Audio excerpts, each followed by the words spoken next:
Welcome to A Bit of Insight with Lisa Mosbey, your weekly dose of health, wealth, and everything else.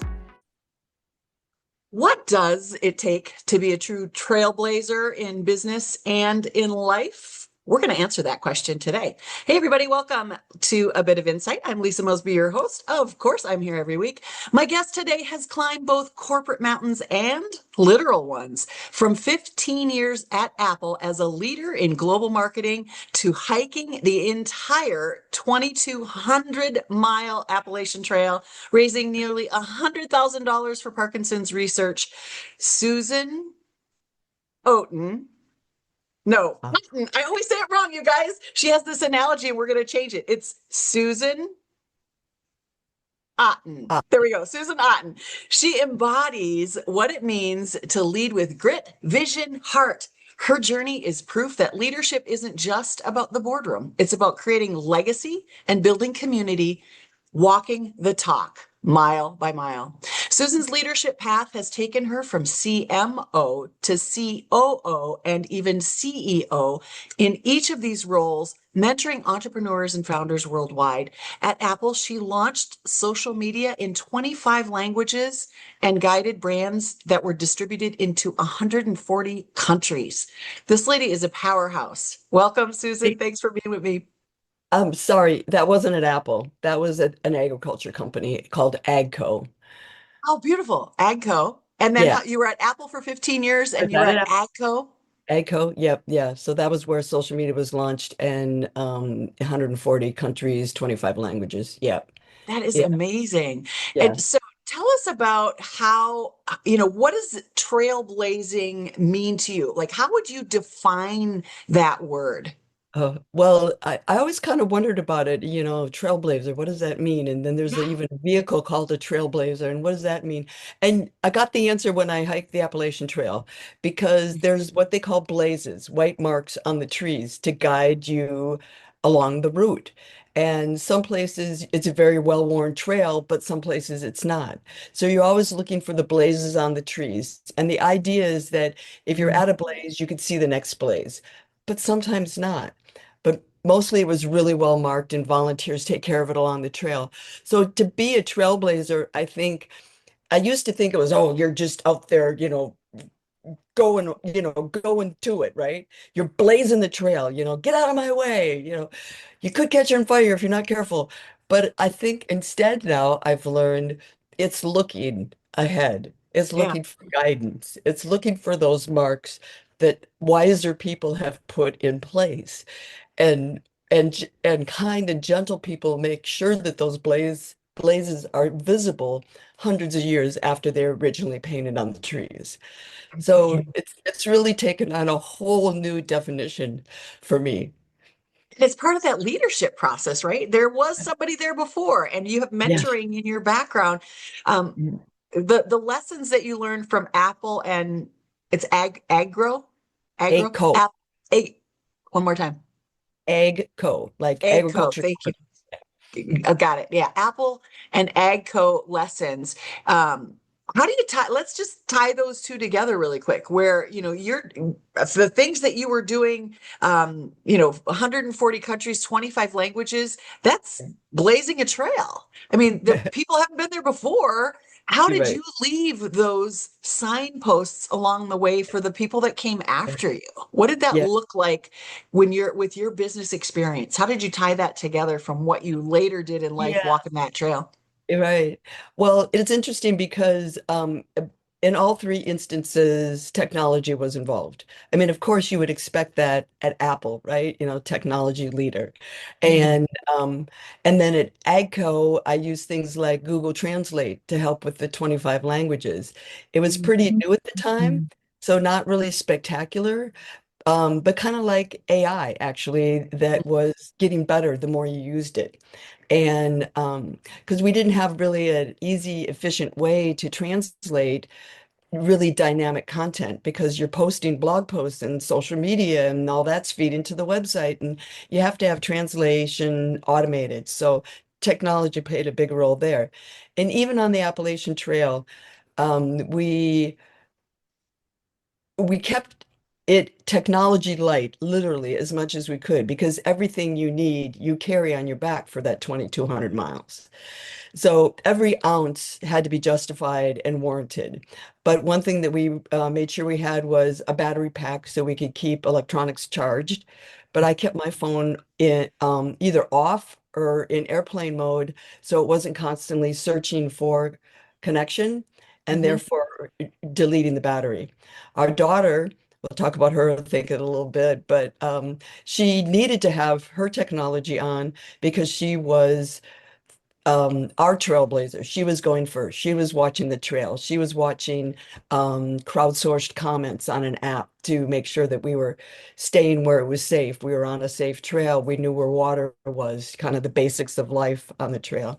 And then we had to have an emergency communication device because you don't go walking in the woods away from civilization for 2,200 miles, where you only have connection on the trail for less than a third of the time. We needed something we could communicate with if we had an emergency.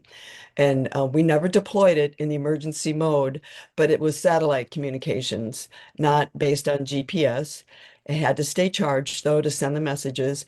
And every night we would send a pre-programmed message to a group of friends and family. And there were two messages that we had saved, and we chose one or the other, or our daughter did. She always sent it. And it was my job to remind her, did you send the message? Because one was, we're at camp, we're safe. The other one is we're in town, we're safe. And then they could tell where we were because of the GPS coordinates that the satellite data provided. So they knew how we had progressed from the night before. And then if we had an emergency, they could at least tell the rescuers where we were the night before. So it limited the search area because we Sure. did about 14 and a quarter miles a day. So if you use the average, you could start from our night before spot and look 14 and a quarter miles, hopefully in the right direction of the trail, but you never know. So, Yeah. Yeah. The uh, tools and the technology, uh, staying with the leadership principles on business or bringing it back, CEO, CMO, COO, mhm. different seats at the table. How is leadership different from those Uh, different seats at the table? yeah.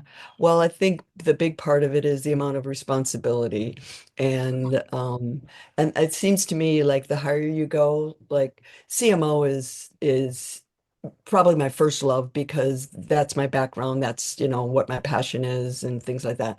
Um, and in the national role, like, or the global role, like AGCO was, I got to share and guide marketing, worldwide. But guide is really the operative word there. These were brilliant marketers marketing their brands in all these different countries. And the way we did it was kind of to stand up and communicate centers of excellence or standards, that kind of we wanted to have as a guidepost, but a guidepost, not a barbed wire fence.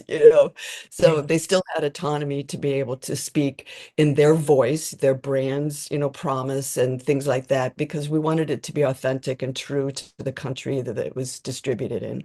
Um, and then I think the other thing that's different is it's almost the higher you go, like CEO, you really have to listen and guide and coach.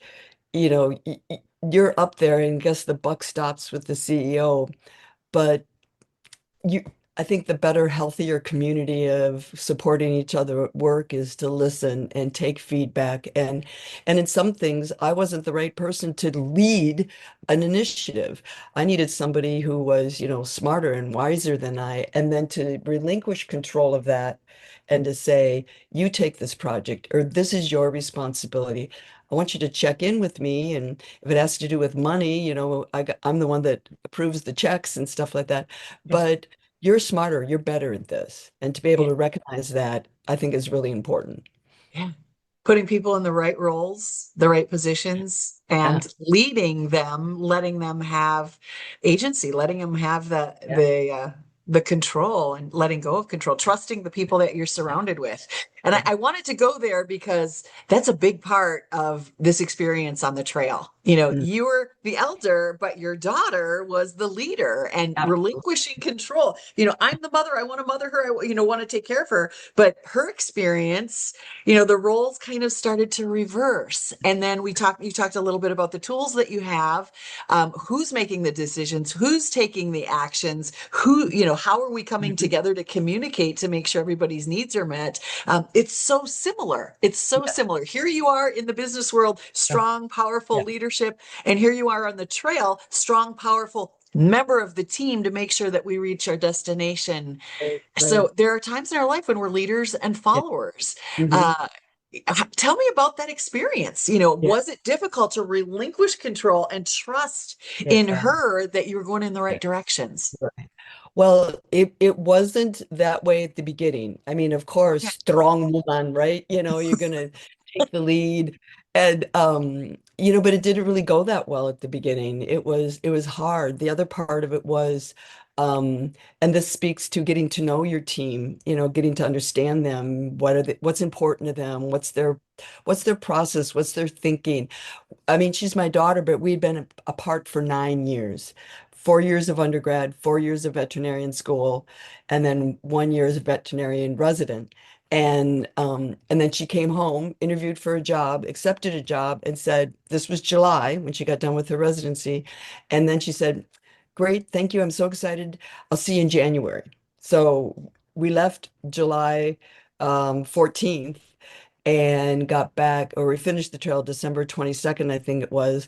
And the company that she works for was so excited for her. They, introduced her as their new veterinarian and the backstory and why you won't see her for a few months and all that. Just so supportive and included her in another employee communication, later on down the trail. Hey, Greta's doing fine. And Mm. so that was really cool. But so that just getting to know each other after 9 years, and now we're sleeping literally 9 inches apart, in our carried tent and sleeping bags, and it was huge. Now the reason why she was the better leader is not only is she 6 foot tall and I'm like barely 5'4". She's a two-sport Division I collegiate athlete. She'd done a ton of hiking. She's an Ironman. She's just really uber athletic, and I'm not. I grew up on a farm. My sport was feeding the cows. There was no time to go to have an after school activity. So, like sports or whatever. So it quickly was evident that I was not the best leader for the team. And she had done so much more research and talked to so many people, and she was clearly the best leader. Then I had to switch my role to being support. And, and if there was ever something that was like, okay, what do you want to do here, Mom? I'm like, oh crap, now I got to make a decision. I'm not, and then I'd ask questions and try to get her to not make the decision. It was nice that we were collaborating, but I didn't have all the information to make the decision. And it was great because we fell into this rhythm because I was the gating factor on how far and how fast we could go every day. And I fell every single day without exception. Like we tried to, and we actually defined a fall. So just a hand touching the ground is not a fall, but if your butt touches the ground, that's a fall. And if two hands have to touch the ground, that's a fall. So the trail is very rugged and so it was up to me to determine how far we were going to go. And at the beginning of the day, we'd set our goal. And as the afternoon wound down, then we watched like um, how far we had to go. Big key question, what's the elevation up and down? Because toward the end, the up killed my hips and glutes, and the downs killed my knees because I had IT band issues. I don't know if you remember buns of steel. I know what that means now. And your IT band doesn't stretch. So if you don't stretch a ton, you have to stretch the tissue that the IT band attaches to. Otherwise, you're just like it's like having a cramp in your knee or your glute or your hip that doesn't go away. And it was extremely painful. So, and at that point, by the time I figured out what was going on, it was kind of too late. So I tried to stretch, but you got to go, you got to move. And it's that way in life and in leadership. Okay, something's not going right, figure it out, but keep going, Yeah. and it's almost like figure it out along the way. Or ask someone who's smarter than you, ask someone who's been through it before, ask someone who has the experience, which on the trail was my daughter. So it was it was an interesting experience. It was tough at the beginning, but once I figured out what was going on, I'm like, oh, be quiet, take a back seat, maybe not in the back of the bus, don't pout, don't go back way back there, but you've identified someone that's better at you, me in this situation. And it's that way in leadership. Like just because you're the boss or the division leader or the supervisor doesn't mean that you can't delegate. In fact, that's really, to me, a sign of very smart leadership that they've identified, okay, I'm good at this, but you know what? That guy, that gal, they're so much better at this. And maybe they don't have the experience, but I can nurture and I can coach and I can help them from the corporate perspective, but they're doing it really, really, really well. And it's smart to take advantage of that ability, that knowledge, that, passion that they have.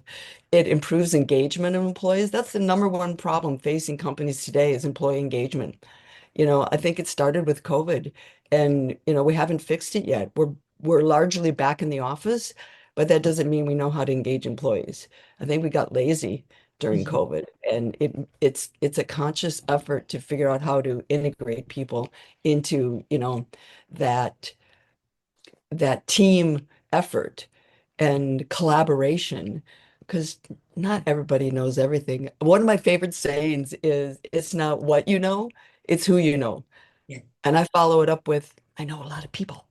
So, which kind of infers I don't know that much, but I know who to go No, ask. it's not that we don't know that much, but we don't know it all. I'm very much um I'm a jack of all trades. I'm not a master of a trade. I've been in sales and motivational speaking and training for my whole life. So I've had Yeah, to accumulate a lot of data and information and disseminate in a simple way for people to understand. But that doesn't mean I'm a master at any of those things. But yeah, I am a master of consuming information. I'm some people say I'm a master at speaking, having conversations, but we're a jack of all trades. Sometimes a leader is a jack of all trades. They know exactly. That was one of my favorite sayings as well. I don't know. I think it may have come from Henry Ford because he said, I don't have to know everything. I just need to know the people that know everything. And then right. we inspire, lead, and motivate them to Yeah, help us achieve what it is that we want to achieve. yeah, that's So really I well. love, Yeah, yeah. yeah, I Yeah. like that. So we don't have to have all the answers, but if we put people in another book, seats on the bus, what seats Yeah, on the bus are the people in? Are they in the right seats on the bus? Do we have the right person driving it? Do we have the yeah, right people in the front seat watching where we're going and keeping an eye on the vision? So all of those things make a difference in how successful we are when we empower people to do what mhm, it is that they do best. And right. I know that there was a point on this trail that you were wearing a helmet, and you said I fell every day. And I'd love, we have roadblocks in life. Yeah, there's stumbling blocks. There's major roadblocks in life, as you're going to share with us here in a minute. They can stop us, or we can figure out how to deal with those roadblocks, get over them, go around them, go through them, whatever we need to do. Talk to Right. me about the roadblocks you experienced on the Appalachian Trail. Well, one of the things that was really interesting was our daughter was a purist. She wanted to go every single step of the trail. Mhm. And sometimes, like at night, there's shelters along the trail, and they're like three-sided kind of huts, just a wooden floor, lots of mice, because people drop their food there as they're having dinner and stuff. And a lot of times, if the trail went this way and the shelter was over here, then there was a spur trail that went to the shelter and then went back to the trail. Okay. Well, we'd go to the shelter, but my daughter wouldn't go back to the trail that way because then she would have missed this section of trail. So she would always go back and pick up where we got off the trail. Sure. And I'm the good little follower and I'm doing that for a while. And then kind of toward the end, I'm like, okay, I'm gonna save that, those Extra 10,000 step. steps or whatever. Yeah. And I'll wait for you and meet you down here. So that was really um interesting kind of concept. But the the roadblocks were like every step of the way. And there was parts of the trail where you couldn't even step without consciously thinking where you're going to put your foot. And when we started out, it was really we went backwards. We started north and went south because we started so late in July. And they closed the mountain where the trail starts when it snows because it's up northern Maine, so it gets a lot of snow. And people have gotten lost and died on the mountain. So they do guided trails hikes in the winter up there, but you can't, the park is closed unless you do a guided hike. So anyway, we started in July and headed south. So we were going against traffic. And because we started so late, people were actually finishing the trail by the time we started. So and up north, it's really wooded. It's beautiful. But roots means, or trees means roots. And along the trail, because it's been worn down over time, the roots are very exposed. So day 18 was my first fall, no helmet at this point. And I tripped on a root, hit my head on the root. I think it's healed up very nicely. But you can kind of see a divot in my head still. But 9 stitches. And we were let's see, 3.5 miles to where the trail crossed the road. So I had to walk out with, a head wound. And yeah, but what was so amazing about that fall, we hadn't seen anybody all day. It was 1:30 in the afternoon, beautiful early August day. And I sat up, I fell, I hit my head on the road. Your head makes a really weird sound, kind of echoey in there. And then immediately screamed for our daughter, who was hiking behind me at that point. I sat up, and remember, I hadn't seen anybody all day. Beautiful day. At my side appear 2 men. And the one says to the other one, Joe, when I fell last week, I think I have some of those strips left. Can you dig them out of my backpack and I'll help the lady up and make sure she's, okay. And by that time, our daughter got there. Oh, and then he said, oh, and one of those big waterproof bandages that keeps the blood in, grab one of those too. And so, I mean, right there, they pulled him out. By that time, our daughter was there. She said, I'm a veterinarian. I'll tape her up here and put the buff back on my head because I was sweating a lot. It was August, it was a little warm. And we were on our way. And my one huge regret of the trail, I think it's my only regret, is I didn't ask them to turn around to see the angel wings on their backs. Because I mean, that was absolutely a miracle, absolute miracle. And people that help hikers are called, this is a standard term, I didn't make this up, trail angels. And here, our first really crisis, and we have trail angels appearing at our side, without missing a beat, helped us. And then they're like, okay, you guys good? And off they went, and we got to the road, didn't even have our thumbs out to hitchhike, and a car stopped. Didn't even have our backpacks off. And usually when you're on the trail, you take your pack off as soon as you possibly can. Yeah. And, the husband leads out the window, you gals need some help.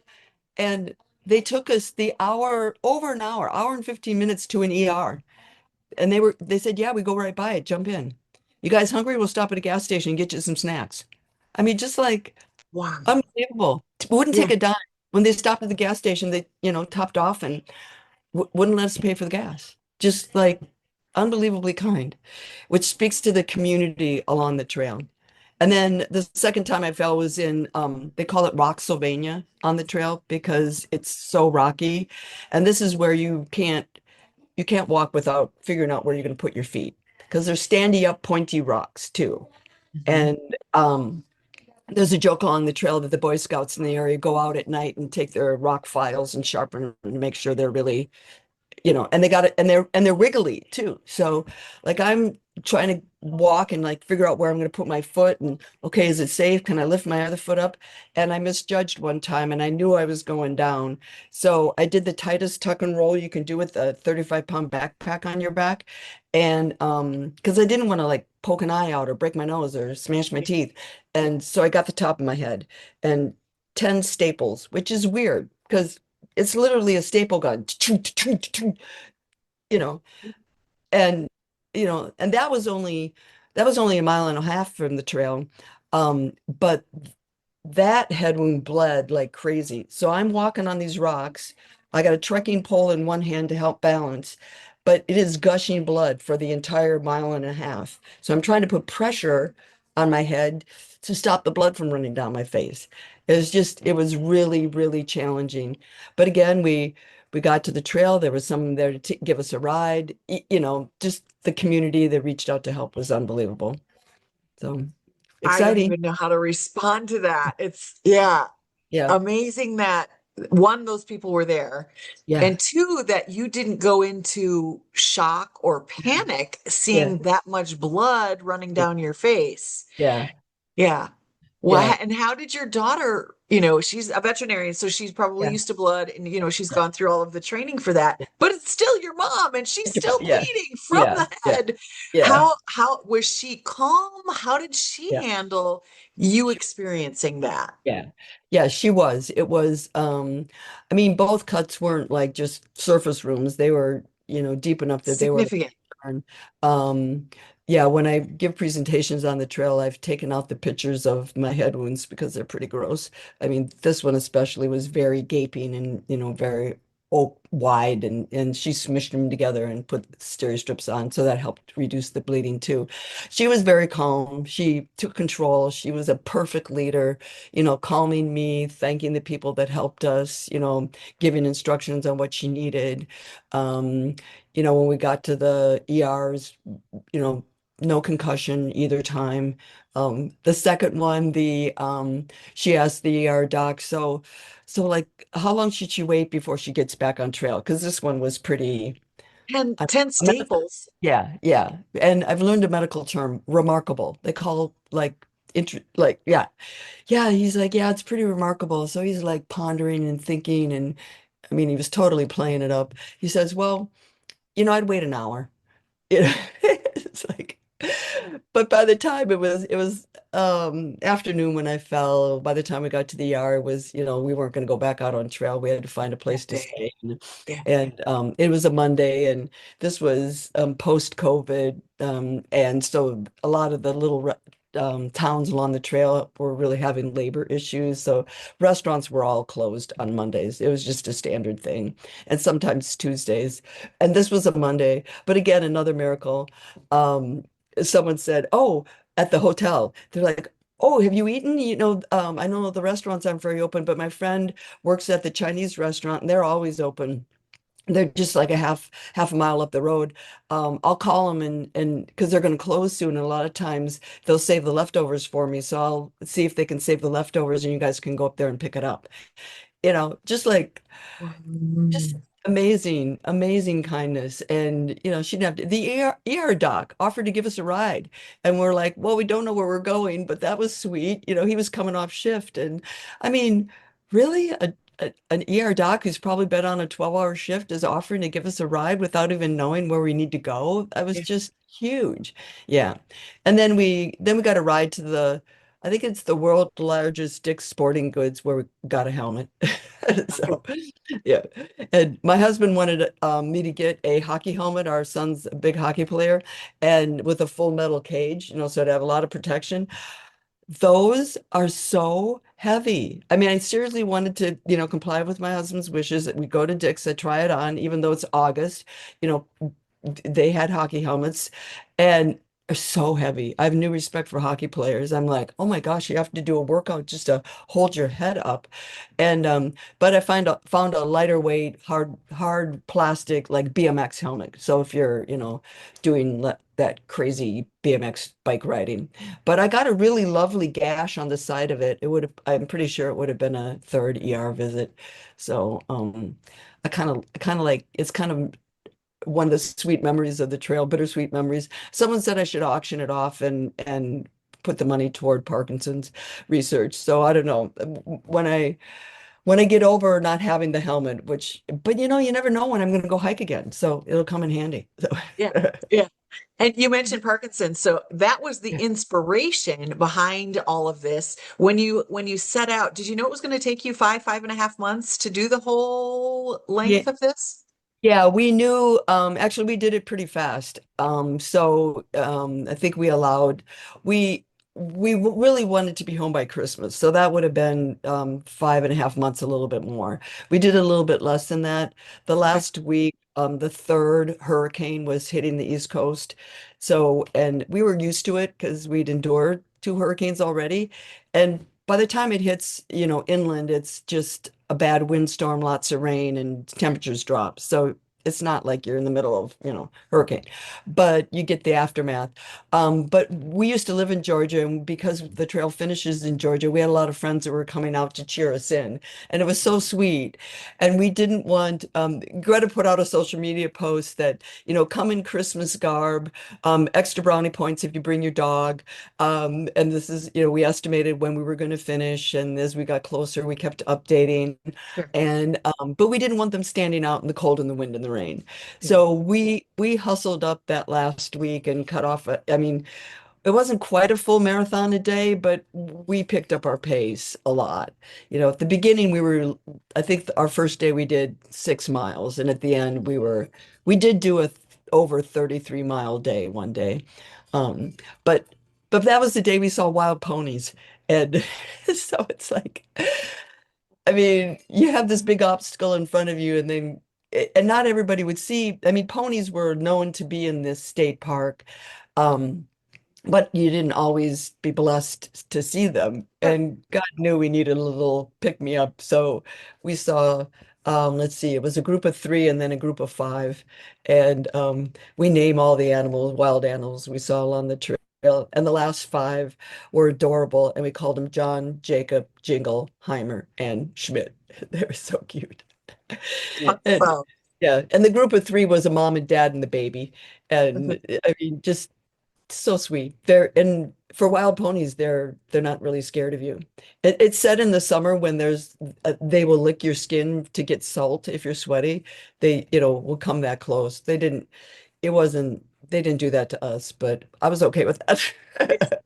Yeah, they're wild. They're still a wild animal. Yeah, yeah, Let's talk raising awareness for Parkinson's, which was the reason that you did all this. yeah. Raised nearly $100,000, and then you were honored by the Michael J. Fox Foundation's So great. for Rookie of the Year. Tell us about Yeah, that. Yeah. yeah, it was great. Well, Greta had done a ton of activities, a couple marathons, an Ironman to raise money for Parkinson. So, she was great at that. And We should say why Parkinson's. Why oh, Parkinson's? oh yeah.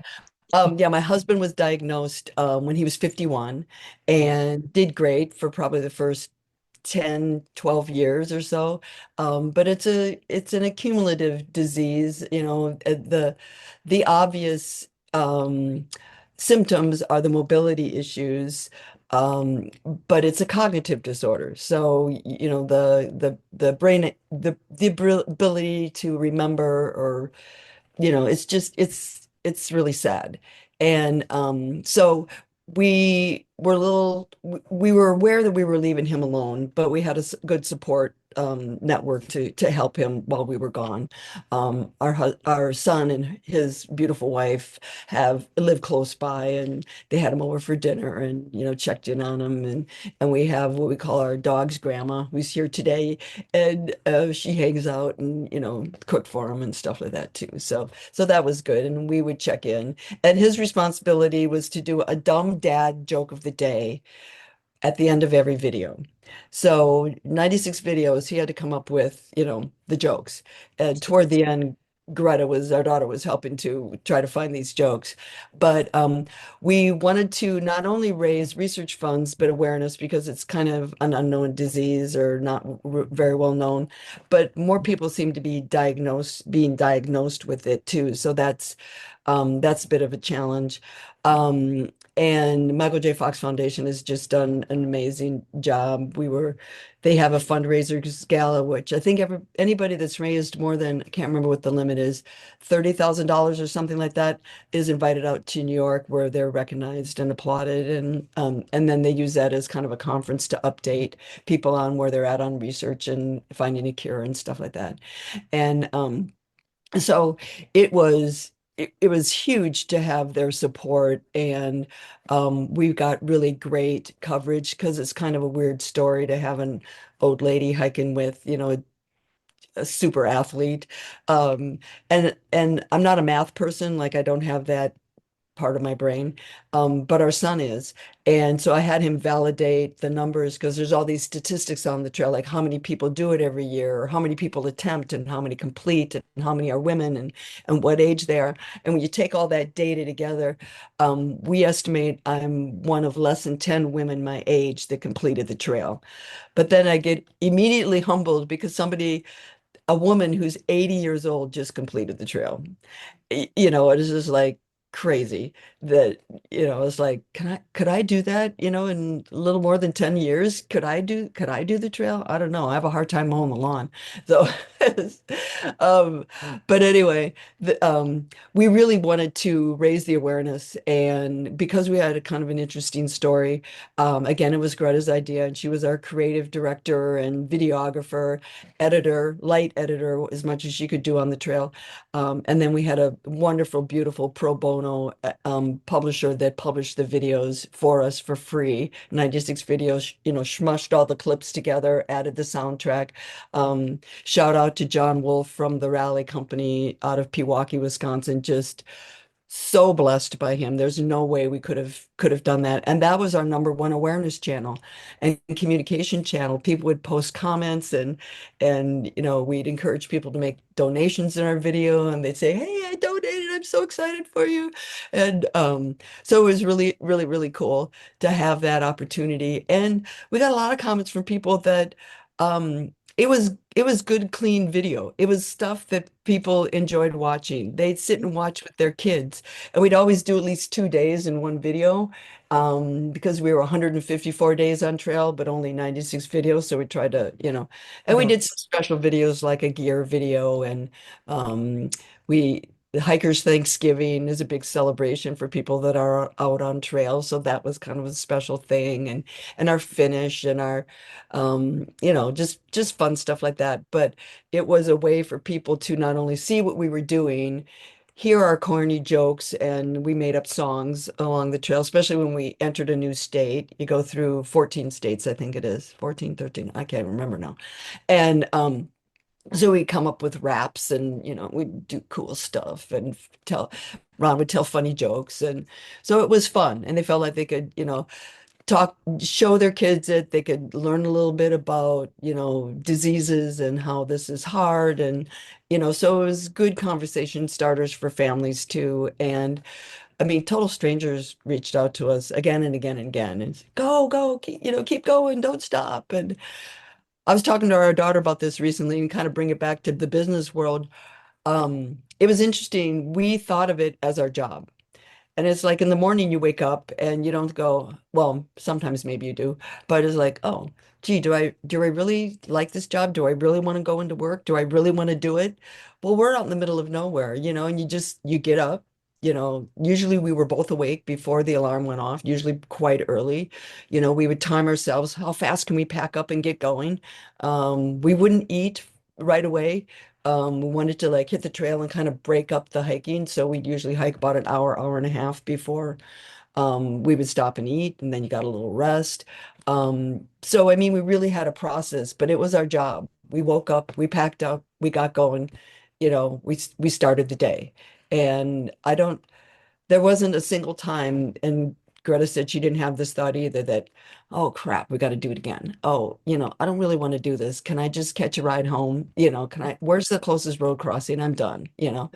And even when I fell, and my husband was so sweet, Ron was like, well, I think you should take a break. Why don't you come home and I'll come out and, hike for you, and just, keep your place with Greta, and Greta can keep going. And it's like, okay, first of all, you have Parkinson's, and don't think that's really a great idea. Don't think you could do it, really. Way too challenging. Though the researchers now are looking at exercise and how the wonderful effects of exercise on mitigating the mobility issues of Parkinson's. So hindsight, he probably would have been okay, because doing that kind of rigorous, strenuous exercise is the kind of exercise you need to push off it produces the production of dopamine, or stimulates the production of dopamine, which is what causes the mobility issues, because those cells in the brain die off. So it probably would have been great. He probably would have done just great. So I don't know. Maybe hindsight, I should have let him do it for a while. But no, we started together. We were going to finish together, and but he was at the end to cheer us in too. So he flew down from Minnesota to Georgia and clapped for us as we came in. It was great. Amazing. Yeah. Amazing. But many of us don't get the chance to do something extraordinary. So outside of our comfort zone for such a long period of time. The level of commitment and focus and endurance, the physical piece that and mental and physical pieces that you went through, coming off the trail. I would venture to guess it's similar to folks who, come out of the military or just did something monumental, went to the Olympics, won a gold medal. You come off and it's like, there's got to be a letdown, after the mountains are climbed, both business and life. Yeah. What does that feel like? Oh, it was. And people along the trail talked to us about it and people would post about it. It is a definite thing that people can and do go into really deep, dark depression after the trail. Because how can you be that amount of time in God's glory and meeting these amazing, kind people? I mean, over 40 strangers helped us along the trail. I think we stayed in over 25 people's homes that we didn't know, and they just reached out to us and like, hurricanes are coming, weather's bad. It's snowing. Temperature's dropping. You got to get off trail. We'll pick you up here, but you got to give us about an hour and a half notice because that's about how long it'll take us to get there, and invite us into their homes and cook us a meal, give us a bed. The best ones were like, we each had our own bed. It was great.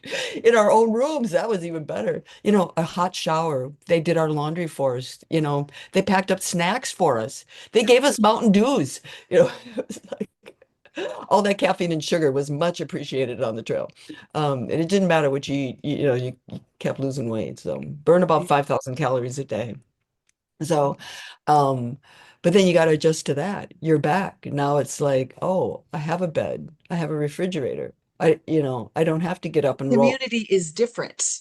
The Yes. community is different Yeah. when you leave that. Yeah. And then it's like, okay, what can we do next? Where can we go? Where can we hike? And every spring it happens again because that's when most people start the trail is early spring, like even February, if the weather is mild, because pe most people start in the south. So they start in Georgia. And, as they hit rough weather and stuff like that, but at least it's warm temperatures and there's not ice and snow on the ground. Um, so the spring is hard because you see all these posts and friends of ours that are out on trail again and stuff like that. So it's yeah, the itch is still there. I don't know if the heart is willing, I don't know about the body. Sure. Yes. Yeah.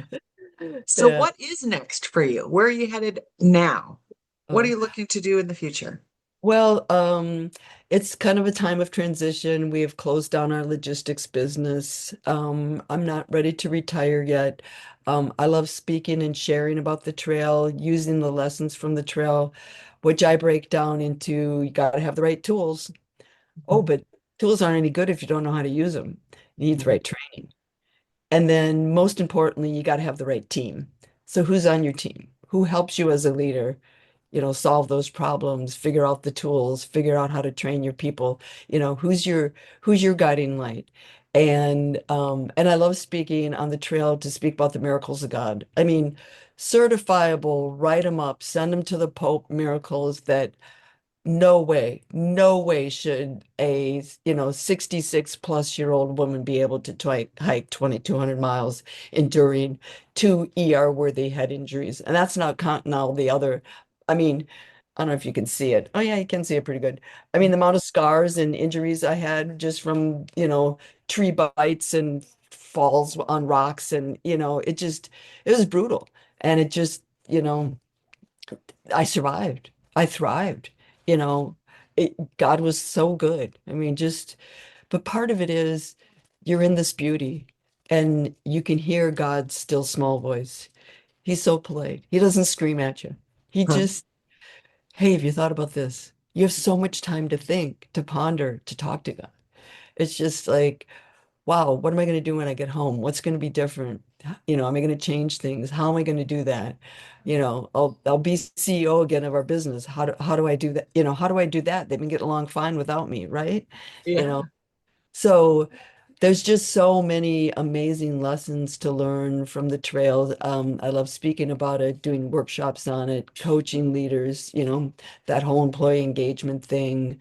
I've done things for mental health counselors for their retreats. I mean, okay, not everybody can go hike 154 days, but what can you do for your My mental health? last question for you is what's one step that our listeners can take today to start trailblazing their own lives or their own business? Yeah. Where would people start? Well, I think you nailed it with the title of this podcast episode. What's your mountain? What obstacle do you have to climb? What's in front of you? And then I would go, once you have identified that, and that's kind of hard, um, because life's full of challenges, but what is the one that's holding you back or causing you to fall or, sending you to the ER? I mean, these are real things that happen to people that have mountains that they're trying to climb. So once you know that, and that takes a lot of work, and it's not easy work. Usually, I think either a good friend or a counselor or somebody to help with that, is a smart thing to do. But now you know your mountain. Now it could be creepy depressing if you can't figure out how to conquer it, how to climb it, how to endure it.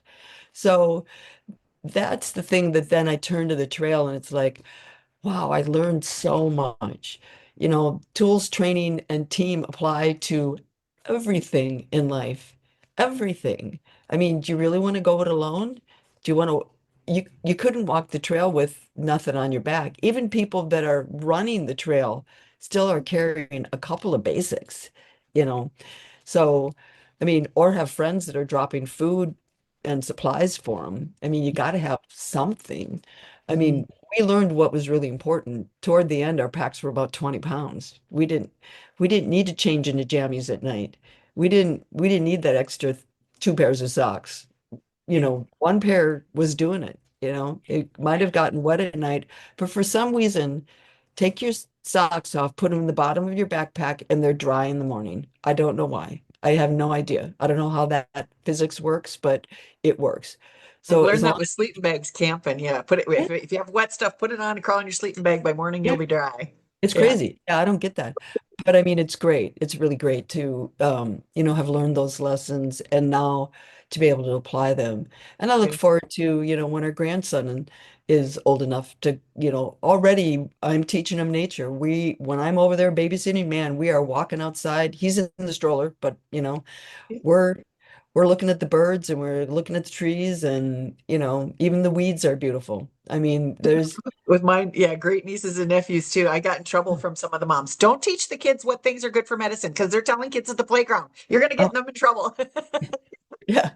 Giving them those tools to survive Yeah. in nature. Yeah. We may have all the benefit of technology right now, but you never know. We've Yeah. lost so much uh of being in nature, of Yeah. being Yeah. able to take care of ourselves and survival in those spaces. So Yeah. it's nice that you're sharing that and passing it forward. Well, and I think, it's really important to know where you do get your energy.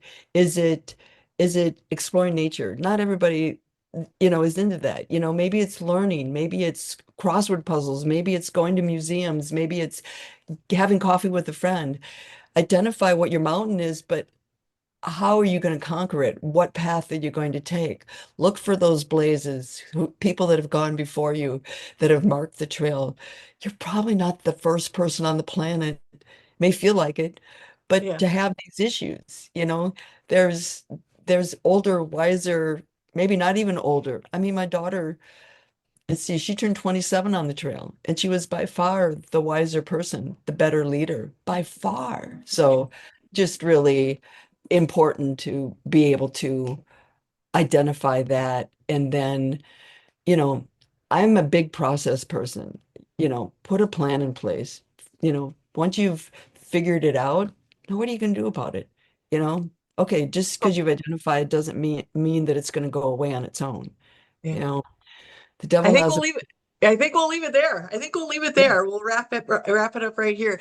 Susan, thank you so much for being with me and sharing the story. It's an amazing insight, and I take chances, but I've never done something quite that risky. So who knows what the future holds, what age it'll be, but I hope we've inspired some people who've been thinking about it, or have a longing in their heart to go for it, whatever it is. Right. Yeah. And if anybody's got questions, I mean, feel free to reach out and, I'll help give some insight if they need more information. I'd be happy You'll to be able do to find all those links for her YouTube videos. There's 96 of them.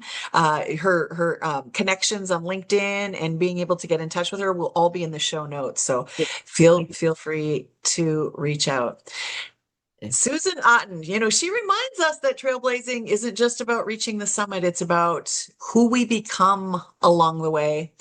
The other thing is the communities that lift us up as you go. Are you in community? Are you getting the support that you need from the people that are in your life, the people that you've chosen to surround yourself from? From a global perspective, what are the mountain trails that you want to take off after? What do you want to pursue in your life? Her story is proof that leadership and legacy are built step by step, choice by choice, and you are the one that gets to make that decision. Susan is inspiring you to climb your own mountains with courage, compassion, and community. So take that first step today. Make a decision, make a choice, and start pursuing whatever it is that lights your heart on fire. Come back next week. Thank you, everybody, for listening. We appreciate you being here. See ya. Bye. Thanks for joining me on A Bit of Insight. To get more involved with our wellness community, grab a copy of my book, Live Well, Travel Far, or to explore our travel offerings, visit the website at insightcenterforwellness.com. And if today's episode gave you something to think about, leave a review and please share it with a friend. This is Lisa Mosbey reminding you to live well, travel far, and always follow your insight.